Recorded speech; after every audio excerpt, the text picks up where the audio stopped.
Assalamualaikum warahmatullahi wabarakatuh. Halo teman-teman, bagaimana kabarnya? Semoga baik-baik saja ya.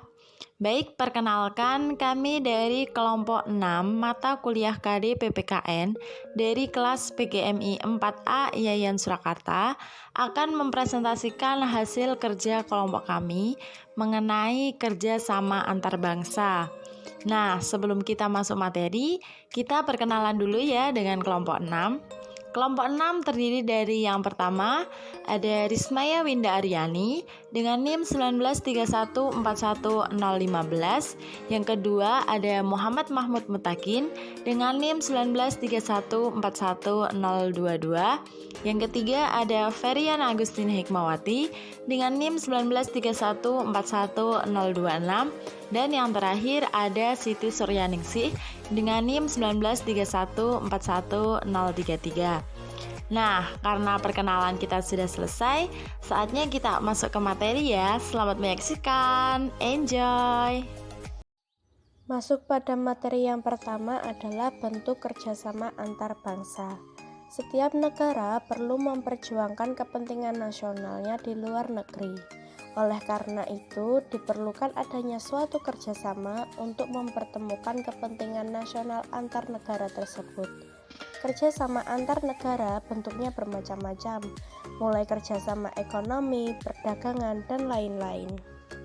Berdasarkan pada bidangnya, kerjasama antar negara dapat dibedakan menjadi beberapa macam, yaitu yang pertama, kerjasama bidang ekonomi.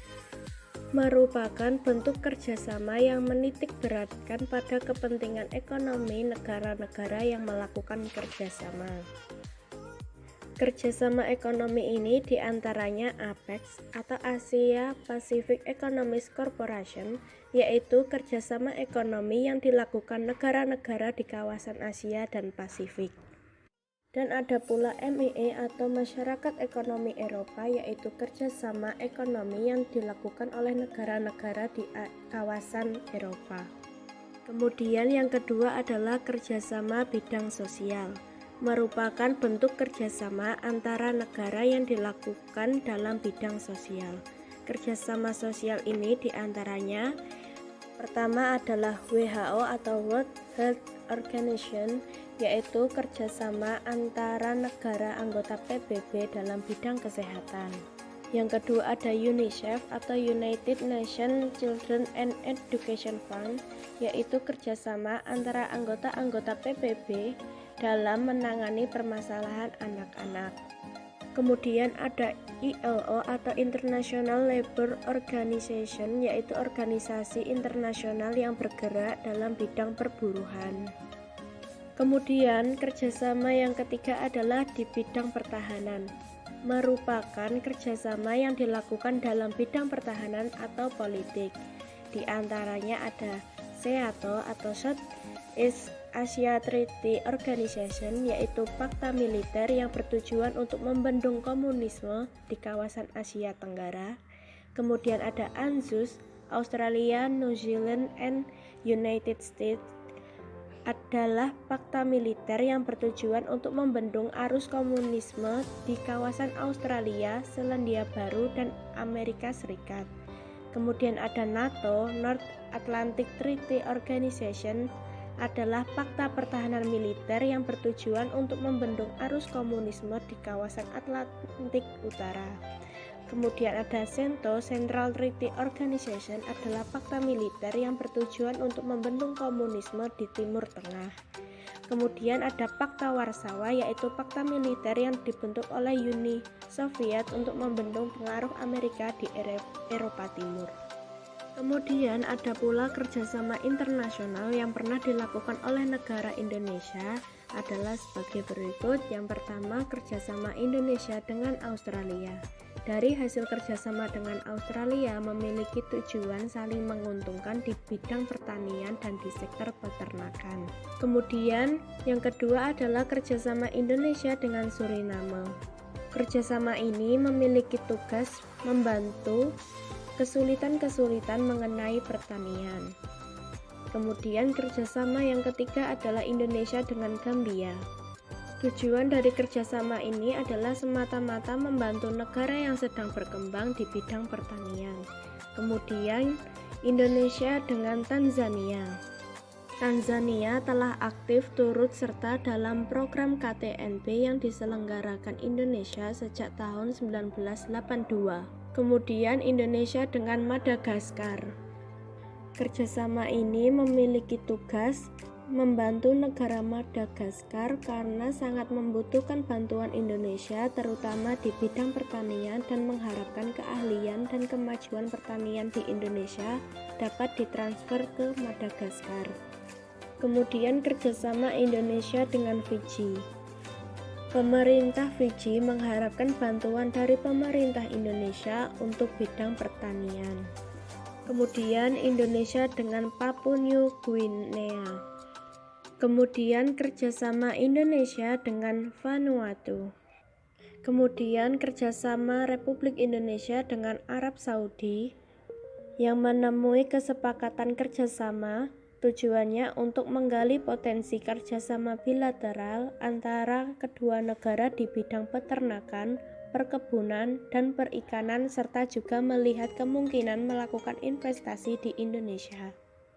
Kemudian kerjasama Indonesia dengan Belanda. Pihak Belanda mengharapkan pelaku agribisnis Indonesia untuk lebih aktif dalam mencari partner bisnis di Belanda berkaitan dengan masalah impor bibit kentang dari Belanda.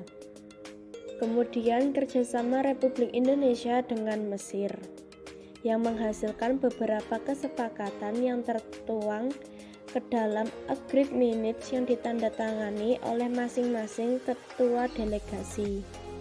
Kemudian kerjasama Republik Indonesia dengan Yaman. Tugas dari masing-masing kerjasama tersebut adalah saling membantu dan saling menguntungkan di bidang hubungan perdagangan, teknik dan ekonomi, industri, investasi, pariwisata, transportasi, bank sentral, komunikasi, teknologi dan informasi, iptek, budaya, pendidikan, pemuda dan olahraga, kesehatan, dan pertanian.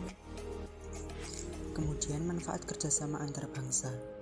Ada beberapa manfaat, diantaranya ada manfaat ideologi, bidang politik, bidang ideologi, bidang ekonomi, bidang sosial budaya, bidang pertahanan dan keamanan, dan juga bidang pendidikan.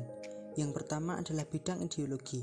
Munculnya rasa untuk saling menghormati meskipun tetap memiliki perbedaan pada bagian landasan ataupun falsafahnya. Yang kedua ada bidang politik. Di dalam politik, kerjasama internasional akan menghambat negara untuk bersama-sama saling berorientasi pada kepentingan nasional masing-masing. Terus yang ketiga, bidang ekonomi. Kerjasama internasional yang terjalin akan membuat negara saling menguntungkan untuk meningkatkan kesejahteraan melalui proses ekspor dan juga impor. Kemudian bidang sosial budaya. Nah, bidang sosial budaya itu dapat membuat antar negara menjadi saling melengkapi, akan tetapi tetap berpedoman pada kepribadian yang sudah dimiliki oleh masing-masing negara. Kemudian bidang pertahanan dan keamanan dapat melakukan pelatihan militer bersama guna meningkatkan kualitas keamanan serta pertahanan suatu negara. Kemudian di bidang pendidikan dapat dilakukan pertukaran pelajar dan mahasiswa. Hal ini bertujuan untuk menimba ilmu sehingga pada nantinya akan membawa dampak positif bagi negara. Itu termasuk manfaat kerjasama antar negara. Selanjutnya, kita akan membahas mengenai faktor pendukung terjadinya kerjasama antar bangsa. Yang pertama, faktor kerjasama, di mana suatu kerjasama pasti berlandaskan dari kepentingan pemerintah serta bertujuan untuk memajukan sektor-sektor yang masih perlu dikembangkan. Seperti contoh kerjasama antara Indonesia dengan Thailand tentang perbatasan maritim, kerjasama ekonomi, dan pemberantasan terorisme. Yang kedua, faktor perbedaan. Faktor perbedaan dapat kita lihat dari yang pertama, perbedaan sumber daya alam. Nah, setiap negara pasti memiliki sumber daya alam yang berbeda-beda, baik dari jenisnya dan jumlahnya. Ada negara yang memiliki jumlah sumber daya alam yang melimpah, namun juga ada negara yang memiliki sedikit sumber daya alam. Seperti contoh kerjasama antara Indonesia dengan Arab Saudi. Kemudian perbedaan iklim dan kesuburan tanah.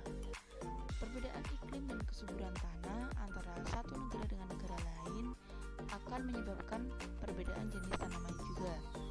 Misalnya, Indonesia dan beberapa negara lainnya yang beriklim tropis, curah hujan yang tinggi, dan lahan yang subur akan menghasilkan padi, kopi, teh, karet, dan sebagainya.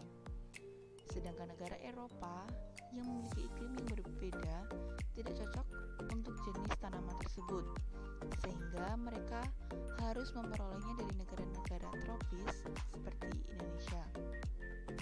Yang ketiga, perbedaan ilmu pengetahuan dan teknologi. Nah, kemampuan dan penguasaan ilmu pengetahuan dan teknologi serta keterampilan antara satu negara dengan negara lain tidaklah sama. Negara maju memiliki kemampuan dalam menguasai iptek dibandingkan negara-negara berkembang. Adanya perbedaan tersebut dapat menimbulkan suatu kerjasama antara negara-negara maju dan negara berkembang. Dengan demikian, negara berkembang yang memiliki kekurangan dalam hal ini dapat menutupi kekurangannya. Yang keempat, perbedaan ideologi. Suatu wilayah negara dengan negara lain pasti memiliki ideologi yang berbeda. Ideologi tersebut dapat memicu konflik antar negara, bahkan menjadi konflik internasional. Untuk meredam konflik tersebut, maka perlu adanya kerjasama sehingga tidak memperbesar konflik yang telah ada. Misalnya, Hong Kong yang memisahkan diri dari RRC yang berideologi komunis, sehingga memerlukan kerjasama dalam bidang politik dengan negara berideologi liberal seperti Amerika Serikat. Yang ketiga, adanya faktor kesamaan. Faktor kesamaan sangat berpengaruh dalam suatu kerjasama yang dilakukan dua pihak negara. Yang pertama, kesamaan faktor alam. Walaupun di atas tadi adanya perbedaan, tetapi dari faktor sumber daya alam pasti juga ada kesamaan. Nah, dari negara-negara yang memiliki faktor kesamaan dapat mendorong terbentuknya suatu kerjasama. Seperti halnya beberapa negara penghasil minyak bumi membentuk kerjasama yang dinamakan OPEC. Yang kedua, kesamaan keadaan wilayah. Negara yang terletak di suatu wilayah yang memiliki kondisi geografis yang sama sering mengadakan kerjasama untuk kepentingan wilayah dari masing-masing negara anggota. Misalnya ASEAN. Yang ketiga, kesamaan ideologi. Negara-negara yang mempunyai kesamaan ideologi dapat mendorong suatu negara melakukan kerjasama, seperti contoh NATO. NATO adalah kerjasama dari negara Atlantik Utara yang berideologi liberal. Yang keempat, kesamaan agama. Kesamaan agama juga dapat mendorong beberapa negara untuk bergabung dalam suatu organisasi, misalnya OKI dan Organisasi Konferensi Islam. Nah, seperti contoh, mereka yang bergabung dalam OKI sebagai respon atas peristiwa pembakaran Masjid Al-Aqsa di Yerusalem yang dilakukan oleh Israel. Yang kelima, kesamaan karakteristik. Karakteristik kota yang sama dapat membantu mempermudah dibentuknya program-program pembangunan sub-sektor unggulan, karena fungsinya juga untuk meningkatkan potensi kota yang telah ada sebelumnya, bukan untuk menutupi atau melengkapi kekurangan kota, melainkan mewadahi suatu poin-poin yang dikerjasamai dalam MOU antara negara atau daerah.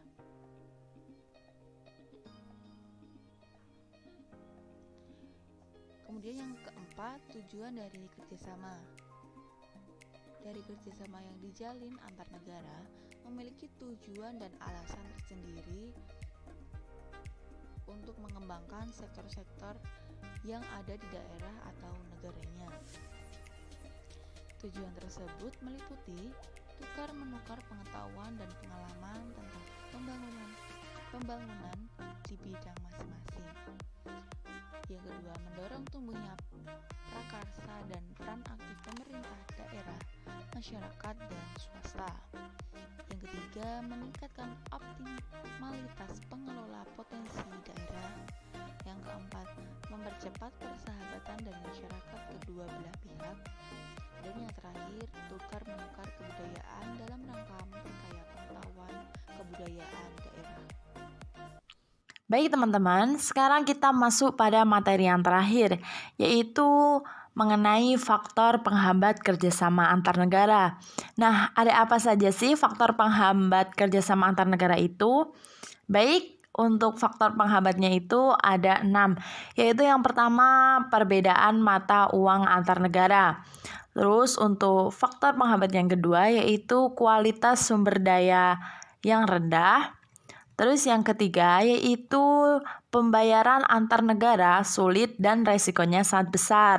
Terus yang keempat, adanya kebijakan impor dari suatu negara. Yang kelima, terjadinya perang. Dan yang terakhir, adanya organisasi-organisasi ekonomi regional.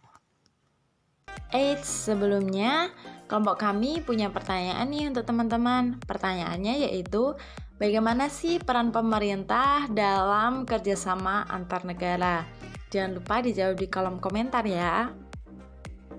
Mari kita membawa kesetaraan, keadilan, dan kedamaian untuk semua. Bukan hanya para politisi dan pemimpin dunia. Kita semua harus berkontribusi. Saya, kamu, itu adalah tugas kita.